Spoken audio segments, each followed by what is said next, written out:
Alors, l'une des chansons qu'on retrouve sur ce disque, qui lui se trouve dans un livre extraordinaire sur l'arbre, un livre vraiment magnifique qui vient d'être publié. Il s'appelle Arborescence. C'est l'œuvre de l'enseignante Guylaine Laronne et du photographe chervauquois Stéphane Lemire. Des photographies d'arbres d'ici et d'ailleurs dans le monde figurent dans le livre et des jeunes de partout, des jeunes de Sherbrooke, mais d'ailleurs, ont collaboré au texte. Maryse Domingue de la Caisse des Jardins du Nord est partenaire au projet et Catherine Fouquet et Abigail Hardy sont des étudiantes qui ont signé des textes dans le livre. Bonjour à vous trois. Bonjour. Bonjour. Quel projet magnifique. Je manque de superlatif parce que vraiment des photos extraordinaires, des beaux textes, la musique. D'abord, Madame Domingue, pourquoi la Caisse des Jardins du Nord s'est impliquée dans ce projet-là? C'est très simple. Au début de ce projet-là, ce qu'il faut comprendre, c'est que c'est le 3e volet d'une trilogie. Oui, parce qu'il y a eu un livre sur l'eau, oui. Un livre sur... À court d'eau, oui. Une réflexion sur l'eau. Il y a eu aussi Mots de terre, une pensée pour la terre. Et ça, c'est le 3e volet de la trilogie. Écoutez, c'est une idée formidable qu'a eu Guylaine Laronne qui disait, bon, ben moi, je vais faire un travail de sensibilisation aux causes environnementales, surtout auprès des jeunes. Et pourquoi pas leur proposer un projet, un concours d'écriture? Mais un concours d'écriture, si on n'est pas publié, c'est moins intéressant. Hein? Dans le fond, l'idée, c'est de dire, on écrit, on voudrait donc être publié. Ouais. Et là où l'idée est formidable, c'est de dire, ben, on va en faire un beau livre. Un livre avec des textes narratifs, des textes poétiques. Nos deux amis ici ont fait des textes poétiques. Catherine, Abigail, vous avez collaboré, vous semblez très fiers de l'avoir fait aussi.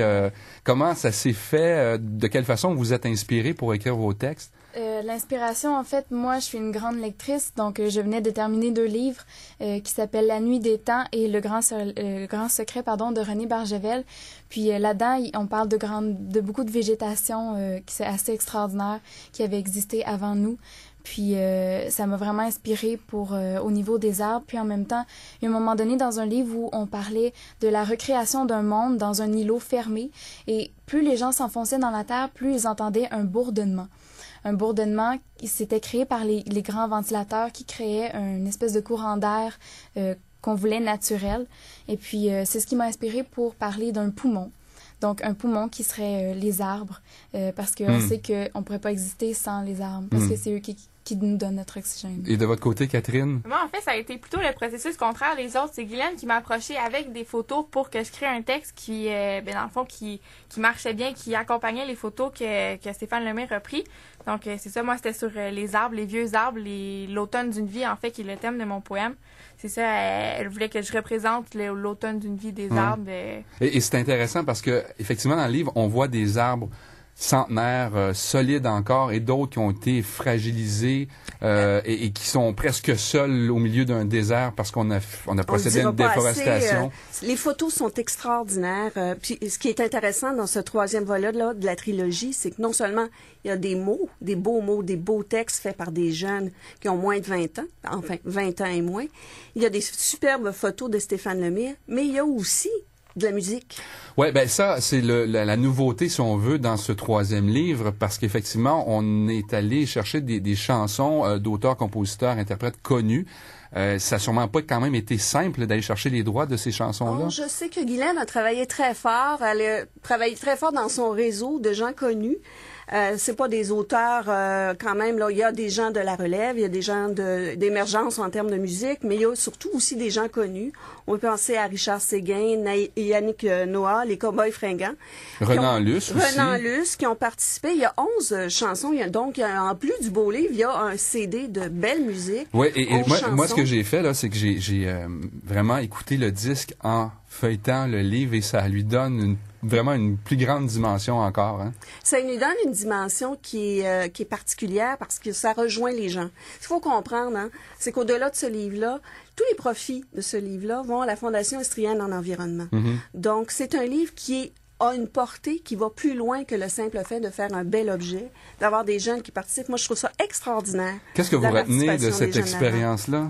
Mais en fait, c'est le fait d'être sensibilisé, et de sensibiliser en même temps.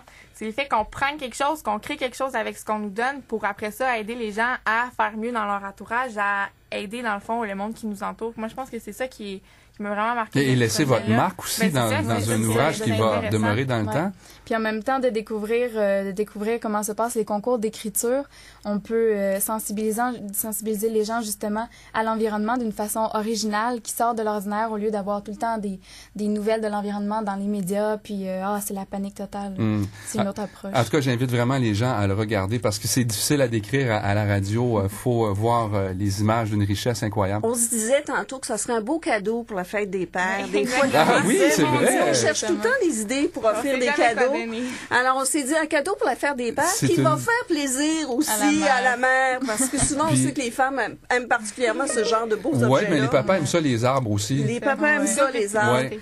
Et alors, donc, peut-être en terminant, on va se laisser sur une autre pièce qui est sur le disque. Et là aussi, c'est intéressant parce que c'est une jeune femme de Sherbrooke, de la région, qui chante sur l'album. Oui, Sandrine Royer, qui est une jeune femme de 15 ans, qui est étudiante au Collège Mont-Notre-Dame, qui est auteure, compositeur, interprète. Elle a une voix extraordinaire. C'est vraiment à découvrir. Maryse Domingue de la Caisse des Jardins du Nord, partenaire de ce beau projet Arborescence, et Catherine Fouquet et Abigail Hardy, étudiantes qui ont signé des textes dans le livre. Merci beaucoup et félicitations. Merci un bel ouvrage. Toutes les bonnes librairies à Sherbrooke, en particulier à Magog, à la Galerie des Artistes, GGC, Renaud-Bré, Archambault. Merci beaucoup. C'est accessible. Merci.